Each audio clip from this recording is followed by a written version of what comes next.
नमस्कार दोस्तों, स्वागत है आपका स्वर विज्ञान के 10वें सेशन। स्वर से हम जान सकते हैं शरीर और मन का संतुलन और किस नाड़ी का हमारे शरीर पर क्या प्रभाव होता है और कौन सी बीमारी है जिसको हम नाड़ियों के प्रभाव को समझकर कुछ हद तक सही कर सकते हैं या राहत पा सकते हैं। यदि आप स्वर विज्ञान का अभ्यास काफी लंबे समय तक करते हो, कई सालों तक इसका अभ्यास करते हो, तो एक समय ऐसा आएगा कि आप किसी भी बीमारी को आसानी से सही कर सकते हो, पर इसके लिए आपको कई सालों का अभ्यास की आवश्यकता है। स्वर विज्ञान बहुत एडवांस है, पर इसके लिए आपको डेली अभ्यास की बहुत जरूरत है। देखिए, शरीर और मन की स्थिति स्वर के बदलने से पता चलती है। अगर बहुत देर तक एक ही नाड़ी ज्यादा चलती है तो एक संकेत है कि आपका नर्वस सिस्टम पर बहुत ज्यादा जोर पड़ रहा है और दिमाग का सिर्फ एक ही हिस्सा इस्तेमाल हो रहा है, जिससे कई समस्या हमारे शरीर में होती हैं और आए दिन हम कुछ ना कुछ समस्याएं देख रहे हैं। चाहे वो मेंटल समस्या है, चाहे फिजिकल समस्या है, आए दिन हमारे शरीर में ये समस्या होती है, पर हम ये नहीं जान पाते कि हमारे शरीर में कौन सी नाड़ी ज्यादा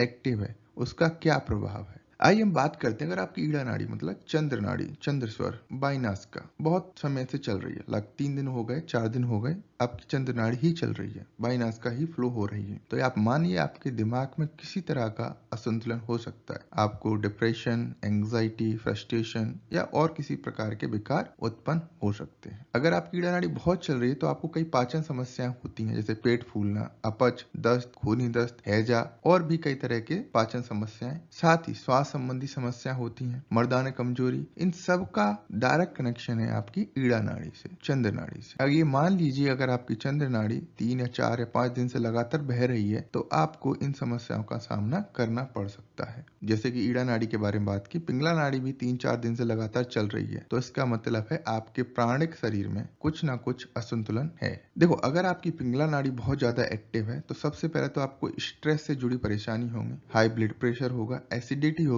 और अल्सर भी हो सकता है। जितनी भी इस तरह की बीमारियां हैं वो आपको पिंगला नाड़ी ज्यादा एक्टिव होने से होती है। जब आपका शरीर और मानसिक ऊर्जाओं का बीच में संतुलन नहीं होता है तो व्यक्ति का विकास अधूरा रह जाता है और किसी ना किसी तरह की बीमारी होना उसे तय होती है। तो आपको अपने शरीर की ऊर्जाओं को संतुलन करना है, मतलब आपकी नाड़ियों को आपको संतुलन करना है। ये एक सबसे महत्वपूर्ण कार्य है स्वर विज्ञान का। तो इसके लिए क्या करना है आपको कि आपके स्वर को नियमित समय से बदलते रहना चाहिए, जिनके बारे में हमने पिछले सेशंस में बात की है। आप जाके देख सकते हो कि कौन सा स्वर किस समय किस स्थिति पर आपका होना चाहिए, कितनी टाइम तक वो चलना चाहिए। शरीर में होने वाली बीमारी इस बात का संकेत देती है कि कौन सी नाड़ी और ऊर्जा तंत्र आपका अधिक प्रभावित है। जैसे कि ईगला नाड़ी अगर आपकी अधिक प्रभावित है या पिंगला नाड़ी आपकी अधिक प्रभावित है, सुषमा नाड़ी अभी आपकी अधिक प्रभावित नहीं होगी, क्योंकि सुषमा नाड़ी को जागृत करना पड़ता है, उसके लिए टाइम लगता है, उसके लिए अभ्यास की बहुत जरूरत होती है। तो इन नाड़ियों के प्रभाव से आप जान सकते हो आपके शरीर में क्या गड़बड़ है, कौन सी बीमारी है। Thank you very much. Please like and subscribe, share it with your friends and family. मिलते हैं आपको स्वर विज्ञान के कुछ नए पहलुओं के बारे में, कुछ नए अभ्यास, कुछ नए ज्ञान और कुछ नए तथ्यों के साथ आपको अगली वीडियो में।